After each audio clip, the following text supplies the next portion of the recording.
iOS 10.1 is going to be iOS 10's biggest update yet. In this video, I wanted to make sure you guys have a good idea about what's in this update, what's new, and what's changed. So today, Beta 4 was released, but beyond that, I wanted to go ahead and review iOS 10 as a whole. Show you guys everything about it and whether or not you should update. That's the main question of this video. So, first things first, today's update is a very tiny one, really not much to say about this one, but iOS 10 as a whole, what's new inside of it? So first and foremost, I'm going to start with the smaller updates and work my way up to the big one. Of course, we all know that portrait mode is the big deal with this update. So smaller things that are available with this update, well, in iOS 10.1, you guys can now disable motion and still have iMessage effects. So if we go into accessibility and then we go into reduce motion, if you do turn this on, you will now have an option to autoplay message effects. Previously, this was not available on older versions of iOS 10.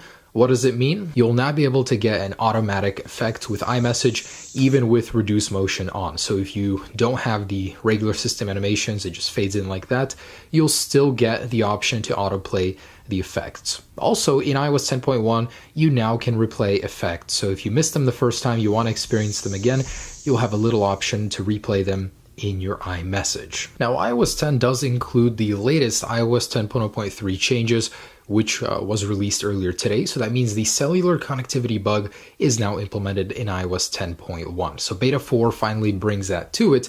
And just a couple smaller ones here. So on the older iPhone 5 and 5S, whenever you leave a folder, you'll get a pixelation effect on the pixels of the icons and the text itself, and it's a little annoying, so that's since been fixed in 10.1. Also in the same vein, the animations for folders on my device just aren't the same. Usually they're supposed to spring closed if you click home button right away. They don't on my device. So on the newest iOS 10.1, that issue has been resolved, so the folders will spring closed.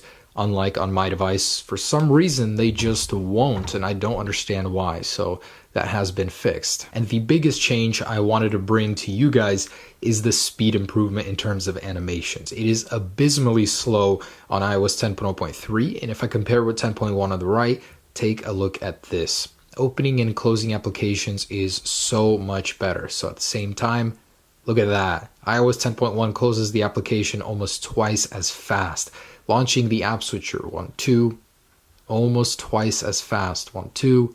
It is so much more responsive. So if I even go into submenus, I've noticed there's a massive delay on the older 10.0.2, and once again, and I'm at 10.0.3, so as you guys can see, 1, 2, so much more responsive. So iOS 10.1 is much more pleasant to use in a day-to-day usage. That lag is gone now. And it's not just on the older devices, on the newer ones as well. So iOS 10.1 is still more responsive. Now you will notice more of a difference on the iPhone 7s and 7 Pluses as they're not fully optimized for iOS 10, but 10.1 as a whole is much faster. And of course, open up your camera and you will see a new tab for the new portrait mode. Right now it's in beta, but with every beta it has been getting better and better. So how does it work?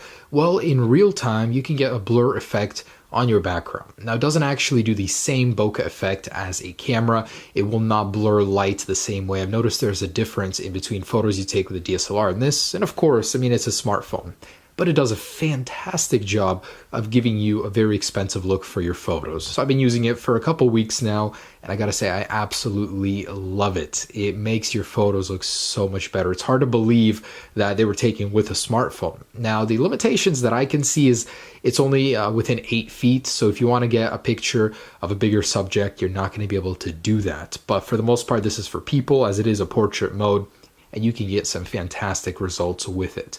There is a weakness with it. In a more darker environment, it gets very noisy, and even more so than the standard camera. So take note, it's more useful in the daylight, but the results, man, I just can't get over it. This is my favorite feature of the iPhone 7 Plus, aside from the water resistance and home button.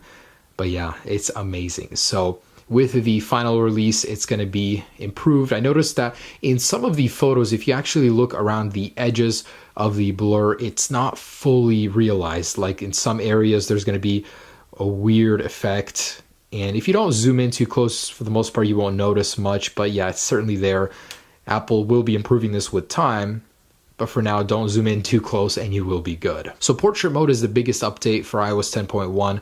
Exclusive to the 7 Plus. If you guys are on any other models, you will enjoy a nice speed boost. And other than that, really not much else. This is mainly for the 7 Plus. Anyways, guys, that is my review of iOS 10.1. We're going to be seeing an official release here within 2 weeks. Really, we're probably on the last GM right now with Beta 4.